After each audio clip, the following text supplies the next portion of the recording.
तो हाँ, इस मानवा के और चैप्टर आ चुके हैं। जैसा मैंने तुम्हें कहा था कि अगर इसके और चैप्टर आएंगे तो मैं उन्हें कवर करूंगा। और लो, पर ये भी 20 से 30 मिनट की वीडियो होगी क्योंकि इतने ज्यादा आए नहीं। पर अब हम बिना बकवास के वीडियो को शुरू करते हैं। तो हमें पिछली कहानी के बाद के अगला दिन दिखाया जाता है, जहाँ पे जो अपना फेंग होता है वो उड़ता है और वो कहता है कि आज की सुबह मुझे काफी मस्त लग रही है और आज की सुबह की शुरुआत में अपनी कल्टीवेशन से करूंगा। और वैसे भी सुबह सुबह की धूप में इस गोल्डन सन ब्रीथिंग टेक्निक के लिए काफी अच्छी होती है। पर जब से मैं एक्स रेलम के ऊपर गया हूँ, वब से जब भी मैं कल्टीवेट करता हूँ इस टेक्निक को, तो मैं उसकी ओरा को जमा करके यहाँ पे डिवाइन एक्स को बना पाता हूँ। पर अभी तक मुझे ये समझ नहीं आया कि क्या ये एक और ब्रेक थ्रू है, क्योंकि कभी भी इतनी जल्दी तो कोई ब्रेक थ्रू कर भी नहीं सकता। और फिर वो उस डिवाइन एक्स को अपने हाथों में लेता है और वो कहता है कि इसका यहाँ पे वेट कल से काफी हल्का है और आज ये काफी तेज और शार्प भी लग रही है मुझे। और इसे यूज करते हुए ऐसा लगता है कि जिससे मैं कल्टीवेट करते हुए वुड को चॉप कर रहा हूँ। और फिर वो उस एक्स को उठाता है और जोर से जमीन के ऊपर मारता है, जिसकी वजह से वो यहाँ पे घोस्ट एक्स रेलम के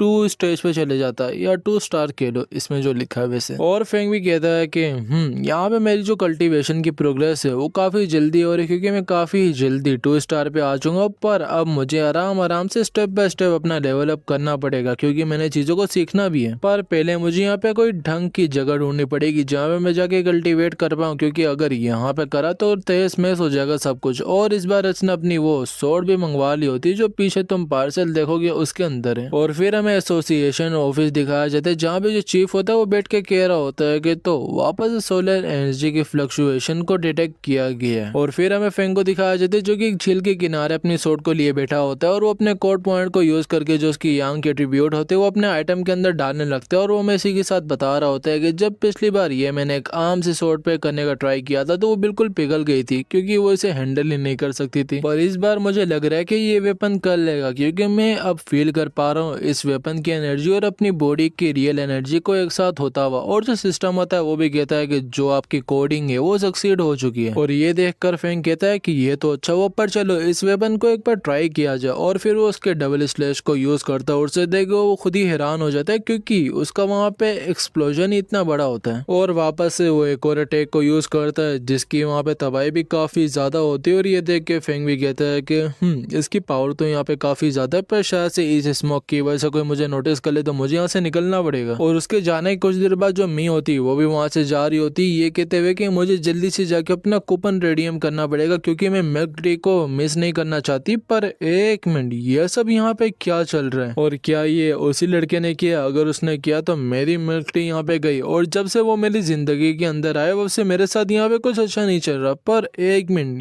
ये कैसे हो सकता है? और वो अपने वही फेंग के अटैक को देखते हुए कह रही होती है कि लास्ट नाइट जब मैंने देखा था तो ये एक्स रेलम के फर्स्ट स्टार के ऊपर था, पर अब इसकी एनर्जी से फील हो रहा है कि ये 2 स्टार पे जा चुका है। और इससे भी हैरानी वाली बात यह है कि अब मेरे को इसके अंदर एक स्पिरिट वेपन की भी एनर्जी फील हो रही है। और अगर किसी को इतना पावरफुल वेपन बनाना है तो उसे किसी नॉर्मल वेपन के अंदर अपने एट्रीब्यूट को डालना पड़ेगा। उसके बाद जो उसका वेपन होगा वो एक एक्स्ट्रा ऑर्डिनरी पावर के साथ स्पिरिट वेपन बन जाएगा। पर जो स्पिरिट वेपन्स होते हैं वो काफी रेयर है, और एसोसिएशन के पास भी बस अभी तक 2 हैं। और अभी तक यहाँ पे जो रिसर्च है इसके ऊपर वो भी तो कम्प्लीट नहीं हुई ना, कि जो पब्लिक में बंदा हो वो इसकी मदद से उसे ढूंढ पाए। शायद से मेरी तरफ से कोई गलती हुई होगी। छोड़ो, यहाँ पे मेरे को बस अपना काम करना चाहिए। जो यहाँ पे गरम गरम स्ट्रीम है उसे मैंने बस ठंडा करना है और कुछ नहीं। और वहीं पर जो फेंग होता है वो जंगल के अंदर ज्यादा कह रहा होता है कि मैंने अपने वेपन के अंदर अपने यांग एट्रीब्यूट को जो डाल दिया, पर मुझे इसकी लिमिट का भी तो नहीं पता ना, क्योंकि सिस्टम ने भी मुझे अभी तक ये बताया नहीं। बस उसने कहा है कि जितने भी यहाँ पे डिफरेंट टेक्निक को कलेक्ट करना चाहूँ मैं कर सकता हूँ। पर मैं ये सोच रहा हूँ कि अगर मैं अलग अलग एट्रीब्यूट्स को कलेक्ट कर पाऊँ तो क्या फिर मैं अलग अलग वेपन बना पाऊंगा, जैसे अभी मैंने एक बनाया, क्योंकि मेरे लिए वो काफी अच्छा भी हो सकता है। पर वह भी उसे एक मैसेज आता है कि हेलो ब्रदर, क्या तुम पियोनियर हो? क्योंकि अभी भी मैंने तुम्हारी ब्राउजिंग हिस्ट्री को देखा था, जहाँ पे तुमने कल्टीवेशन और रेलम वगैरह को बुकमार्क किया हुआ था। और हमारे भी यहाँ पे कुछ फ्रेंड्स है जो कि पियोनियर है, और हम सब यहाँ पे एक साथ हैंग आउट कर रहे हैं, और हम लोग अपने लिए कुछ ऑनलाइन दोस्त ढूंढना चाह रहे हैं। फेंग लिख के भेजता है कि ओ ऐसी बात है, मैं भी एक न्यू भी हूँ। वो बंदा लिख के भेजता है कि तो तुम यहाँ पे कल्टीवेट भी करते हो, तो तुम अभी किस रेलम के ऊपर हो? और वैसे जितना हमने सुना है है कि जो डिवाइन एक्स रेलम है उस तक जाना काफी हार्ड है और हमने रूमर सुने कि मिलिट्री के अंदर कुछ ऐसे लोग हैं जो अभी तक इस रेलम पे जा पाए। और ये पढ़ के फेंग कहता है कि ओह कुछ ही लोग, पर वो बंदा लिख के भेजता है कि हमें यहाँ पे ना एक पोल्यूशन का जोन मिला है, तो क्या तुम हमारे साथ टीम अप करना चाहोगे, और जितने लोग होंगे उतनी ज्यादा सेफ्टी अच्छी होगी और जो लूट होगी वो भी हम सही से डिवाइड कर लेंगे, तो उसकी फिक्र मत करना। और फिर वो फेंग को एक मेल भेजता है जिसके अंदर उस जगह की डिटेल होती है और लोकेशन होती है, और इस जगह का नाम होता है डार्क रिवर मोल्टन ड्रैगन। और ये जगह पहले एक नॉर्मल रिवर जैसी थी, पर बाद में ये लावा से कवर हो गए और जो अभी इसके अंदर हॉटनेस है वो काफी एक्सट्रीम है। और ये देख के फेंग भी कहता है कि ये शायद से मैं कर सकता हूँ और ये मेरे लिए शायद से फायदेमंद भी हो। और फिर वो लिख के भी भेज देता है कि सही है, मैं तुम्हारे साथ टीम अप कर रहा हूँ। और फिर हमें बेनवू डिस्ट्रिक्ट दिखाई जाती है जहाँ पे अपना जो होते हैं ना वो लोग वो आए होते हैं, और वो एक लड़के से पूछ रहे होते हैं कि ली यार जो तुम्हारा दोस्त है वो कब आएगा। ली बोलते हैं कि बस वो आने वाला है। और फिर वो एक लड़के को कहते हैं कि तो तुम तैयार हो क्या अंदर जाने के लिए, और वैसे तुमने हमें यहाँ पे काफी डिटेल दी है। वो लड़की भी कहती है कि नहीं नहीं ऐसे कोई बात नहीं, तुम्हारा यहाँ पे शुक्रिया क्योंकि तुम लोग मेरे साथ जाने को राजी हुए। और ये लड़की होती है minister of the culture staff, और ये स्पिरिचुअल एनर्जी कल्टीवेशन एसोसिएशन से ही होती है और इसका नाम होता है जांग शियो। और वो कह रही होती है कि मैंने सोचा था कि इनमें से किसी एक पॉइनर को अपने साथ एसोसिएशन ले जाऊंगी, पर यहाँ पे कोई भी बंदा काम का नहीं है और एक पॉइनर का गवर्नमेंट एसोसिएशन में जाना इतना आसान नहीं होता, और काफी लोगों तो पता भी नहीं है कि ये जो एसोसिएशन है ये गवर्नमेंट की एजेंसी है। पर अगर एक बार एक इंसान अंदर चले जाए तो उसे बाहर का रास्ता नहीं मिलता। और मेरी फैमिली ने भी यहाँ पे मुझे काफी मुश्किल से यहाँ पे लगाया था, और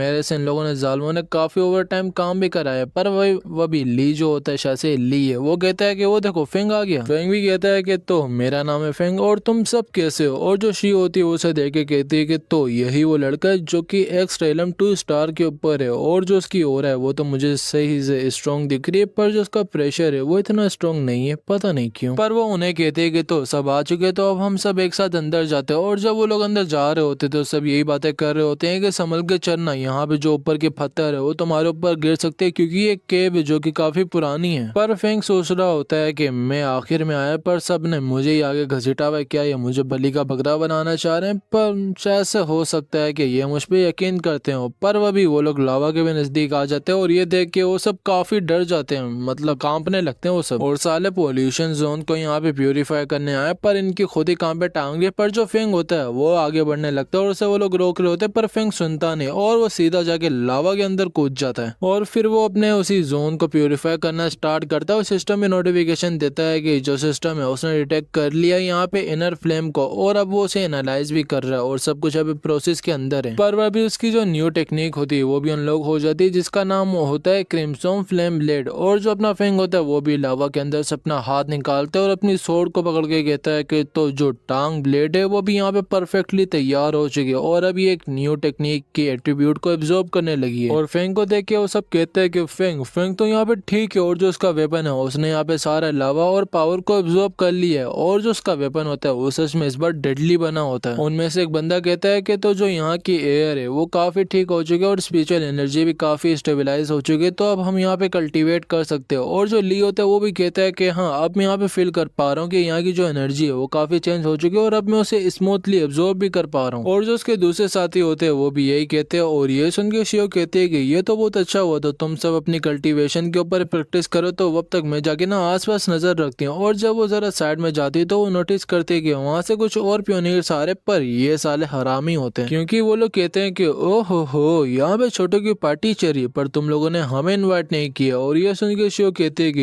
ये तो बहुत बुरा हुआ क्योंकि जितने भी यहाँ पे हैं वो सब 1 स्टार घोष एक्स रेलम के ऊपर है, तो अगर हम सब एक साथ भी इनसे फाइट करेंगे तब भी नहीं जीत सकते, तो अब हम क्या करें। पर हाँ मैं इन्हें थोड़ा बहुत मना तो सकती हूँ। और फिर वो उन्हें कहते हैं कि माफ करना पर ये जगह पहले हमने ढूंढी थी और जो मेरे दोस्त है वो भी अभी स्पिरिचुअल एनर्जी को एब्जॉर्ब करने लगे, पर अगर आप लोग को बुरा ना लगे तो आप लोग भी हमारे साथ कल्टीवेट कर सकते हो। पर ये सुन के वो लोग गुस्से में आ जाते हैं और ये देख के शियो कहते हैं कि एसोसिएशन का मेंबर होने के नाते मुझे यहाँ पे कुछ चेक करना पड़ेगा वरना मेरी यहाँ पे बेइज्जती होगी। पर वह भी जो अपना फेंग होता है वो आगे आ जाता है और वो कहता है कि क्या प्रॉब्लम है तुम लोगों को। और फिर वो अपनी क्रिम्सन ब्लेड को यूज करके उन्हें अपनी ताकत दिखाता है फ्लेम की, और उस रेडर को कहता है कि देखो मुझे पता है कि तुम लोग कमजोरों के ऊपर रुतबा जमा के उन्हें अपनी ताकत दिखाना चाहते हो, पर अगर तुम लोग अपनी सलामती चाहते हो तो यहाँ से दफा हो जाओ। और ये सुन के उनके लीडर की हालत खराब हो जाती है और वो लोग वहाँ से भाग जाते हैं। पर उनके जाने के बाद वो लड़के जो होते हैं उसके पास आते हैं और वो कहता है कि फेंग भाई आप तो यहाँ पे कमाल क्यों, आपने कुछ करे बगैर ही उन्हें यहाँ से भगा दिया। फेंग भी कहता है कि नहीं नहीं ऐसी बात नहीं है, पर क्या हम यहाँ से निकले क्योंकि हमने स्पिरिचुअल एनर्जी को तो सही से एब्जॉर्ब कर लिया है ना। वो लोग भी कहते हैं कि हाँ क्यों नहीं, हम किसी सेफ जोन जाते हो। और जब वो लोग वहाँ से जा रहे होते तो जो शी होती है उसे देख के कह रही होती है कि इसने उन्हें यहाँ पे मारे बगैर ही भगा दिया, ये किसी हाई टायर का बंदा ही होगा। पर अभी उसे spiritual energy cultivation association office से वो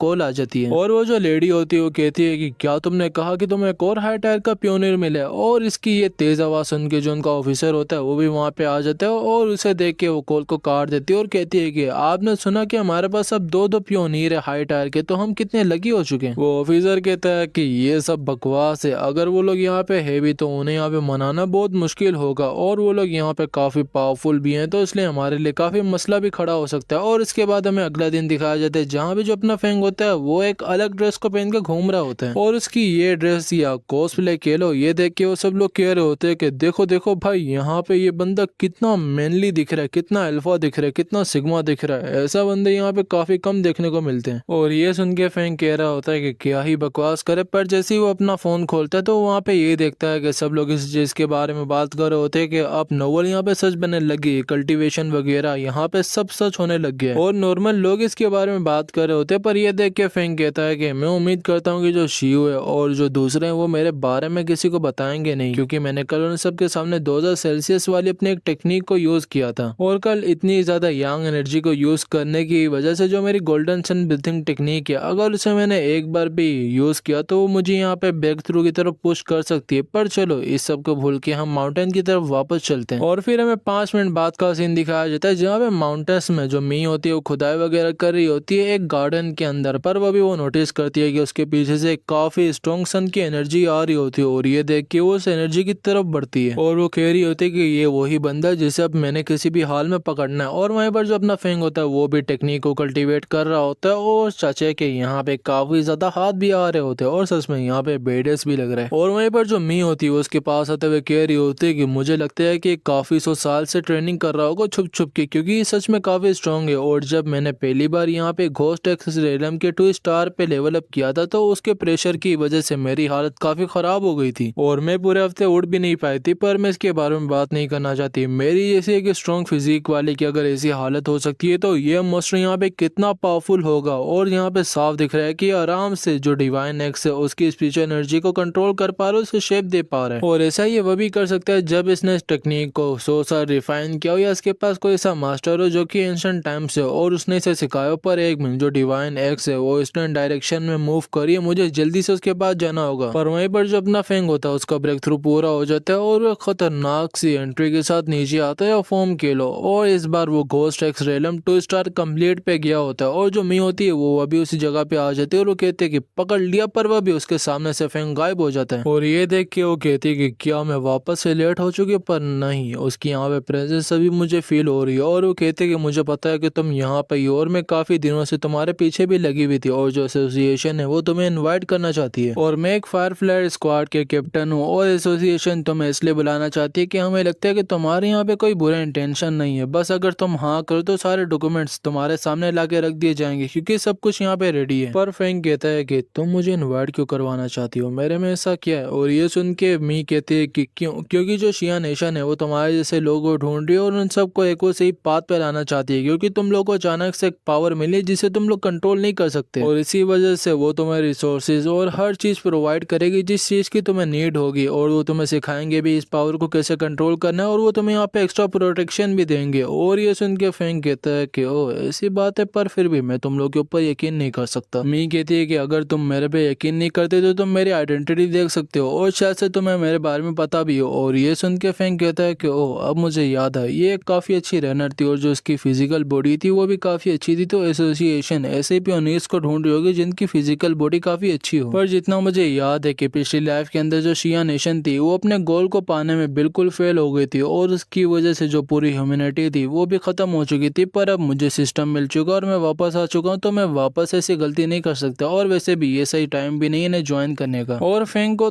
थोड़ा सा चुप देख के के मी खुश हो जाती है। पर फेंग वह भी वहाँ से जाते हुए कहता है कि मैं इस चीज़ के बारे में सोच के बताऊंगा, और याद रखना तुमने मेरी लोकेशन के बारे में किसी को नहीं बताना, इस चीज़ को तुम सीक्रेट रखना। और वो दिल में भी कहता है कि जितना इसके बिहेवियर को देख के लगता है कि जो एसोसिएशन है वो मेरे जैसे पियोनियर्स को गुस्सा दिलाना नहीं चाहती। पर मी कहती है कि तुम्हें भी मेरे साथ कोऑपरेट करना पड़ेगा, क्योंकि एसोसिएशन के अंदर जाके मुझे एक फाइल तो रिपोर्ट करनी पड़ेगी तुम्हारे बारे में, तो मैं उसके अंदर आधा सच और आधा झूठ डाल सकती हूँ, क्या ये चलेगा? फेंग भी कहते हैं कि हाँ ठीक है। और ये सुन के मी कहती है कि हाँ पर मेरी बात तो सुनो। पर वह फेंग वहां से गायब हो जाता है और वो फिर कॉल करके बताने लगती है कि मैंने उस पर्सन को बिल्कुल पकड़ लिया था, पर वो मेरे से पावरफुल था तो इसलिए वो मेरे से बच के निकल गया। पर वो बंदा कहता है कि नहीं, इस चीज के बारे में अभी नहीं सोचो, और अच्छा है कि तुम यहाँ पे मिशन के ऊपर हो, क्योंकि वो जो अजीब और गरीब एंटिटीज है ना वो वापस से अपीयर हो चुके हैं। और ये सुन के मी कहती है कि क्या सच में वो खूनी दरिंदे वापस आ चुके हैं? मैं उनके बारे में कभी भी नहीं भूल सकती, और जो उन्होंने उस रात तबाही मचाई थी और जो उन्होंने वहाँ पे खून बहाया था उसे भी मैं कभी नहीं भूल सकती। पर हाँ, जो इनकी ताकत है वो ये पोल्यूशन जोन से जाके उनकी जो बुरी एनर्जी होती है वहाँ से लेते हैं, और जो फिर इनके अंदर से स्पिरिचुअल एनर्जी निकलती है वो यहाँ पे ह्यूमंस की तरफ भेज देते हैं, जिनकी वजह से कुछ ह्यूमंस मॉन्स्टर भी बन जाते हैं, पर ज्यादातर कोई अननेचुरल डिजीज की वजह से भी मर जाते हैं। पर ये लोग यहाँ पे साथ ही साथ अलग अलग पोल्यूशन जोन भी बनाते हैं, और अगर ऐसे ही चलता रहा तो जितनी भी ह्यूमैनिटी होगी वो इनकी वजह से मर जाएगी, और पूरा वर्ल्ड यहाँ पे काफी बुरे क्राइसिस में आ जाएगा। तो मुझे किसी भी तरह इन्हें जाके रोकना पड़ेगा। पर इसी के बाद हमें एक जगह दिखाई जाती है जहाँ पे जो अपना फेंग होता है वो आ रहा होता है, और वहाँ पे एक न्यूज शेयर होती है कि इस जगह के अंदर कोई भी ना आना, और जितने भी सिटीजन है वो अपने घर से ना निकलना, क्योंकि बाहर काफी खतरनाक मॉन्स्टर घूम रहे हैं। और बाहर काफी टाइम बाद एक बारिश आने लगी है, जिसके बारे में किसी को कुछ भी नहीं पता, क्योंकि यहाँ पे काफी लंबे टाइम से कभी बारिश नहीं हुई थी। और जो अपना फेंग होता है वो भी कह रहा होता है कि इस जगह के बारे में मुझे थोड़ा बहुत पता है, पर यहाँ पे इतनी लाइटनिंग वाली बारिश हो रही ये मैंने कभी नहीं सोचा था, पर मुझे वो जगह ढूंढनी पड़ेगी। और जैसे ही वो आगे जाता है तो वो एक स्टॉर्म को देखता है, और ये देख के वो कहता है कि वो रहा, और उसके बाद वो वहां से भाग के उस जगह के पास जाता है, और उस जगह पे जाके सिस्टम को चेक करता है। सिस्टम बता रहा होता है कि जो पोल्यूशन जोन है वो डिटेक्ट हो चुका है, और वो यंगहुआन माउंटेन के ऊपर है, जो कि बिल्कुल उसके सामने होता है। और ये माउंटेन 1545 मीटर टॉल होता है, और यहाँ पे हर महीने जो टूरिस्ट होते हैं वो यहाँ पे आते हैं, और यही यहाँ की मेन अट्रैक्शन है। और जो इसका पोल्यूशन जोन लेवल होता है वो भी अननोन होता है। और ये देख के फेंग कहता है कि ऐसी बात है तो मेरे को एक बार जाके जगह देखनी चाहिए, क्योंकि देख के ही लग रहा है कि कोई इंटरेस्टिंग जगह तो है। पर वहीं पर जो वो ऑफिसर होता है उसने एक समेट बिठाई होती है, और वो कह रहा होता है कि हमारी रिपोर्ट्स के हिसाब से जो यंगहुआन माउंटेन है उसकी जो स्पिरिचुअल एनर्जी है वो काफी डेंजरस है, तो वहाँ पे जाना लोगों के लिए काफी खतरनाक हो सकता है, और इसीलिए हमने उस जगह को बिल्कुल क्लोज कर दिया। और इस चीज के लिए हमने अर्जेंटली जो मी है उसे भी उसके मिशन से वापस बुलाया। तो मी, तुम्हारे पास इस चीज के बारे में क्या रिपोर्ट्स हैं? मी बताती है कि जितना हमें हमारी रिसर्च से पता चला है कि यंगहुआन माउंटेन के ऊपर जाना एक तरह से इम्पॉसिबल है, क्योंकि उसकी जो थंडर टाइप है वो यहाँ पे काफी खतरनाक है, और जो माउंटेन की यहाँ पे टाइप और लेवल है वो लेवल ए है। और अगर हमें यहाँ पे किसी टीम को भेजना है तो वो एस लेवल की होगी, और इस टीम को हमें 1 घंटे के अंदर तैयार करना पड़ेगा, क्योंकि जो खतरा वो यहाँ पे बढ़ता ही जा रहा है। और मैंने यहाँ पे कुछ एक्सप्लोरर से डेटा कलेक्ट करने की कोशिश की थी, पर आज तक उसके रेंज तक कोई भी नहीं जा पाया, और मैंने भी ट्राई की थी पर मैं भी उसके एरिया में नहीं जा पाई थी। और ये सुन के जितने भी वहाँ पे ऑफिशियल्स होते हैं वो सब कहते हैं कि अगर ऐसी बात है तो हमें उस जगह को जल्दी से क्लोज कर देना चाहिए। और वैसे भी हमारे पास यहाँ पे कोई एस लेवल का बंदा नहीं जो उस पोल्यूशन जोन को जाके खत्म कर पाए, तो इसीलिए हम यहाँ पे कुछ गार्ड्स को रखना पड़ेगा कि जो उसकी चौकीदारी वहाँ पे कर पाए। दूसरा ऑफिसर भी कहता है कि हाँ तुम ठीक ही कह रहे हो, और हमें काम भी जल्दी से शुरू करना चाहिए, इससे पहले देर हो जाए। पर वहीं पर जो अपना फेंग होता है वो उस माउंटेन के ऊपर एक धमाकेदार एंट्री के साथ आता है, और आते सार कहता है कि अनफॉर्चुनेटली जो मेरी यहाँ पे ब्रीथिंग टेक्निक है वो भी इस जगह के लिए काफी नहीं, ये जगह खतरनाक तो है, और इसकी ठंडर एनर्जी को एक्सट्रैक्ट करना इतना आसान तो नहीं होगा, तो इसीलिए मैं इस माउंटेन के बिल्कुल सेंटर और पीक पे जाके खड़ा होना चाह रहा हूँ, वहां से मेरे लिए थोड़ा सा आसान तो हो जाएगा। और अगर ये मैंने एक बार कर दिया तो यहाँ की जो ह्यूमैनिटी होगी वो वापस अपने फूड चेन को पा लेगी, और उसके साथ इनकी कंडीशन भी काफी अच्छी हो जाएगी। पर अगर मैंने ऐसा ना किया तो उनके लिए काफी बड़ी मुसीबत खड़ी हो जाएगी, क्योंकि यहाँ पे अलग अलग तरह के मॉन्स्टर बनेंगे इसी जगह की वजह से, जो कि इनके लिए काफी बड़ी मुसीबत खड़ी करेंगे, और इसकी वजह से फ्यूचर के अंदर भी और टेरिफाइंग मॉन्स्टर बीस वगैरह अपीयर हो सकते हैं, जो कि यहाँ पे काफी पावरफुल होंगे। तो मैं ये रिस्क नहीं लेना चाहता, इसीलिए मैं इसे एक ही बार में अपनी ब्रीथिंग टेक्निक से खत्म करूंगा। और जो भी रिसेंटली मेरा ब्रेक थ्रू हुआ था उसके बाद मैंने अपनी शॉट को यहाँ पे थोड़ा सा इम्प्रूव भी कर दिया था, जिसकी वजह से जो इसका शॉट स्टाइल बूस्ट वगैरह ये ये सब है ये काफी बढ़ चुका है और इसका अटैक भी काफी डिस्ट्रक्टिव हो चुका है। तो इसी वजह से मेरे लिए तो यहाँ पे ऐसे क्रिएचर से लड़ना आसान होगा क्योंकि ये उनके लिए काफी बड़ी वीकनेस बन सकती है। पर अगर मेरे को अपनी बॉडी को भी यहाँ पे अच्छा बनाना है तो मुझे इस थंडर एनर्जी पे हाथ तो रखना पड़ेगा और ये मेरे लिए परफेक्ट भी हो सकती है। और ऐसे चांस यहाँ पे कहाँ ही बार बार मिलते और मैं इस अपॉर्चुनिटी को अपने हाथ से नहीं जाने दे सकता क्योंकि इसके बाद मैं काफी स्ट्रॉन्ग बन जाऊंगा। बेशक इसके अंदर मेरे को अपनी जान भी क्यों ना देनी पड़े, अब ये लाइफ या डेथ का मामला होने वाला है। और फिर वो अपने स्वॉर्ड निकालता है और वो जो लाइटनिंग होती है उसे शायद से अपने स्वॉर्ड के अंदर ही अब्जॉर्ब करने लगता है ऐसा कुछ, जिसकी वजह से उसे काफी दर्द भी हो रहा होता है। और वो जो लाइटनिंग होती है वो उसके ऊपर काफी मल्टीपल वो भी देती है शॉक, जिसकी वजह से उसकी हालत भी खराब होने लगती है। और फ्रैंक भी कहता है कि जो भी हो जाए मैं इस चीज को यहाँ पे सरवाइव करके इस एनर्जी को अपने अंदर किसी भी तरह एब्जॉर्ब करूंगा। पर इसी के बाद जो हमारा चैप्टर होता है वो यहाँ पे खत्म हो जाता है। तो आई होप कि तुम्हें वीडियो पसंद आई होगी और अगर आई है तो तुम लोग जाके चैनल को सब्सक्राइब करना, वीडियो को लाइक करना और एक प्यारा सा कमेंट भी छोड़ देना। और डिस्क्रिप्शन में इंस्टाग्राम की लिंक होगी तो उसे भी जाके फॉलो कर लेना। और देखो जितना मैंने इस मानवा के अंदर नोटिस किया है कि इसका हर वीक 1 से 2 चैप्टर तो लॉन्च हो जाते हैं, तो अगर इसके 4 चैप्टर और आते तो मैं उन्हें भी कवर करके अपलोड कर दूंगा जरूर। पर वक्त तक के लिए मैं यहाँ पे चलता हूँ, तुम सब अपना ख्याल रखना, मिलेंगे कि ऐसी ही मस्त वीडियो में। तो तब तक के लिए bye bye and peace out.